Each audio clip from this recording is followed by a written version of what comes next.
ನಾನು ಆಕ್ಚುಲಿ ಒಂದು ಮೊಟ್ಟೆ ಕತೆ ಮಾಡೋದಕ್ಕಿಂತ ಮುಂಚೆ 5 ಸ್ಕ್ರಿಪ್ಟ್ ಬರೆದಿದೆ, 5 ತುಳುಲೇ ಬರೆದಿದ್ದು. ನಾನು ಆಕ್ಚುಲಿ ಒಂದು ಮೊಟ್ಟೆ ಕತೆ ಮಾಡೋದಕ್ಕಿಂತ ಮುಂಚೆ 5 ಸ್ಕ್ರಿಪ್ಟ್ ಬರೆದಿದೆ, 5 ತುಳುಲೇ ಬರೆದಿದ್ದು. 3 ವರ್ಷ ಓಡಾಡಿದೆ ಇಲ್ಲಿ ಸಿನಿಮಾ ಮಾಡಬೇಕು ಅಂತ. ಬೇರೆ ಬೇರೆ ಕಾರಣಗಳಿಂದ ನಂಗೆ ಸಿನಿಮಾ ಮಾಡೋಕ್ಕಾಗಿಲ್ಲ. ಯಾವುದೋ ಪ್ರೊಡ್ಯೂಸರ್ ಅವರು ಇದೇ ರೀತಿ ಮಾಡಬೇಕು ಅಂತ ಹೇಳ್ತಾರೆ, ಇನ್ನೊಂದು ಹೇಳ್ತಾರೆ, ಮತ್ತೆ ನಾನು ಕೂಡ ಏನೋ ಪ್ರೂವ್ ಮಾಡ್ಕೊಂಡಿಲ್ಲ, ಅವ್ರಿಗೂ ತಪ್ಪಿಲ್ಲ. ಅದ್ರ ಜೊತೆಗೆ ಕೆಲವರು ನಟರು ಕೂಡ ಇದೇ ರೀತಿ ಸಿನಿಮಾ ಆಗ್ಬೇಕು ಅಂತ ಹೇಳ್ತಾ ಇದ್ರು, ಅದು ನನಗೆ ಸಿನಿಮಾ ಅಂತ ಅನಿಸ್ತಾ ಇರಲಿಲ್ಲ.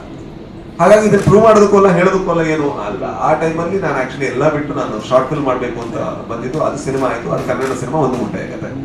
ಬಟ್ ನನಗೆ ಖಂಡಿತ ಇಲ್ಲಿ ಒಂದು ಒಳ್ಳೆ ಸಿನಿಮಾನ ನಿರ್ಮಾಣ ಮಾಡಬೇಕು ಅಂತ ಆಸೆ ಇದೆ. ಸೊ ಅದು ಯಾವಾಗ ಅಂದ್ರೆ ನನ್ನ ಹತ್ರ ಎಷ್ಟು ದುಡ್ಡು ಆಗ್ಬೇಕು ಅಂದ್ರೆ ನಾನು ಆ ಸಿನಿಮಾದ ದುಡ್ಡನ್ನ ಕಳ್ಕೊಳ್ಳೋದಕ್ಕೆ ರೆಡಿ ಇರಬೇಕು, ಆಗ ಎಕ್ಸ್ಪೆರಿಮೆಂಟ್ ಮಾಡಬೇಕು. ಅಂದ್ರೆ ಯಾಕೆ ಅದನ್ನು ಹೇಳ್ತಾ ಇದ್ದೀನಿ ಅಂದ್ರೆ ತುಳುಲಿ ಈ ತರದೇ ಸಿನಿಮಾಗಳು ನಡೆಯುತ್ತೆ ಅನ್ನೋದು ನಾನು ನಂಬುವಂತ ಫಿಲಾಸಫಿ ಅಲ್ಲ.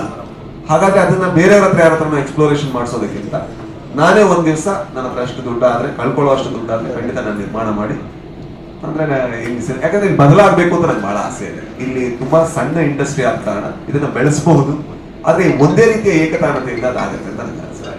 ಕಳ್ಕೊಳ್ಳುವಂತ ದುಡ್ಡು ಹೇಳಿದ್ರೆ ತುಳು ಇಂಡಸ್ಟ್ರಿ ಅಷ್ಟು ಮಾರ್ಕೆಟ್ ಇಲ್ಲ ಅಂತ ಅನಿಸ್ತೀರ ನೀವೇನು? ಅಲ್ಲ, ಹಾಗಲ್ಲ.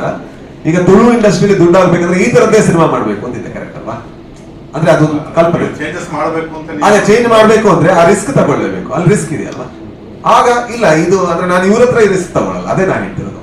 ಇವರನ್ನ ನಾನು ಈಗ ಟೋಬಿ ಸಿನಿಮಾಗೆ ದುಡ್ಡು ಹಾಕಿಸ್ತೀನಿ ಯಾಕೆಂದ್ರೆ ನನಗೆ ಧೈರ್ಯ ಇದೆ ಅಂದ್ರೆ ಇಲ್ಲ, ನಾನು ಈ ಸಿನಿಮಾನ ನಾನು ಹೇಗಾದ್ರೂ ಮಾಡಿ ದುಡ್ಡು ನಿಮ್ಗೆ ಹಿಂದೆ ತಂದು ಕೊಡ್ತೀನಿ ಅಂತ.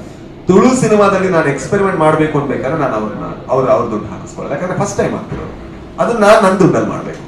ಅದನ್ನ ಪ್ರೊಡ್ಯೂಸರ್ ದುಡ್ಡಲ್ಲಿ ಮಾಡೋದಕ್ಕೆ ನಂಗೆ ಇಷ್ಟ ಇಲ್ಲ, ಅಥವಾ ಬೇರೆ ಯಾರ ದುಡ್ಡಲ್ಲೂ ಮಾಡೋಕೆ ಇಷ್ಟ ಇಲ್ಲ. ಅಷ್ಟು ನನ್ನ ಹತ್ರ ಅಕೌಂಟ್ ಅಲ್ಲಿ ದುಡ್ಡು ಬಂದಾಗ ಮತ್ತು ಒಳ್ಳೆ ಸ್ಕ್ರಿಪ್ಟ್ ಬಂದಾಗ ಹೊಸ ನಟರಿರುವಂತಹ ಹೊಸ ನಿರ್ದೇಶಕರಿರುವಂತ ಸಿನಿಮಾನ ಖಂಡಿತ ಪ್ರಯತ್ನ ಪಡ್ತೀನಿ. ಅದು ಯಾವಾಗ ಅಂತ ಮಾತ್ರ ಗೊತ್ತಿಲ್ಲ, ಬಟ್ ಪ್ರಯತ್ನ ಪಟ್ಟೆ ಬಿಡ್ತೀನಿ. ತುಳು ಲ್ಯಾಂಗ್ವೇಜ್ ಅಲ್ಲಿ ಕೂಡ ತೆಗೆದುಕೋಗಿತ್ತು. ಯಾವ್ದು ಸರ್? ಎರಡು ಲ್ಯಾಂಗ್ವೇಜ್. ಈಗ ಕನ್ನಡದಲ್ಲಿ ಕಾಂತಾರ ತುಳು ಲ್ಯಾಂಗ್ವೇಜ್ ಅಲ್ಲಿ ಬಂತು ಸರ್, ಯಾರು ನೋಡಿಲ್ಲ. ಅದು ಒಂದ್ಸಲ ಕನ್ನಡ ಹಿಟ್ ಆಯ್ತು, ಕರೆಕ್ಟ್. ಒಂದ್ಸಲ ನೋಡಿದವರು ಪುನಃ ನೋಡೋದು. ಕರೆಕ್ಟ್. ಅದು 2 ಸಿನಿಮಾ ಮಾಡೋದು ಈಕ್ವಲ್ ಎಫರ್ಟ್. ಬಟ್ ಅದರಿಂದ ಏನು ಆಕ್ಚುಲಿ ನೀವು ಇನ್ಕಮ್ ವೈಸ್ ನೋಡಿದ್ರೆ ಏನೂ ಆಗಲ್ಲ. ಅದೇ ಆಕ್ಚುಲಿ ನಾನು ಈ ಸಿನಿಮಾದಲ್ಲಿ ಏನಾದ್ರೂ ವರ್ಕ್ ಆಗಿ ನಮ್ಮ ಟೀಮಲ್ಲಿ ಯಾರೋ ಒಬ್ರು ಒಳ್ಳೆ ತುಳು ಸಿನಿಮಾ ಮಾಡ್ಬೇಕು ಅನ್ಬೇಕಾದ್ರೆ ನಾನು ಅದನ್ನ ಮಾಡಿದಾಗ ಆಗ ಹೀಗೆ ಬರ್ಬೋದು, ತುಳು ಸಿನಿಮಾ ಮಾಡ್ಬೇಕಾದ್ರೆ ಮತ್ತೊಂದು ಕನ್ನಡ ಸಿನಿಮಾ ಮಾಡೋಣ ಅಂತ. ಅದು ವರ್ಕ್ ಆಗಲ್ಲ.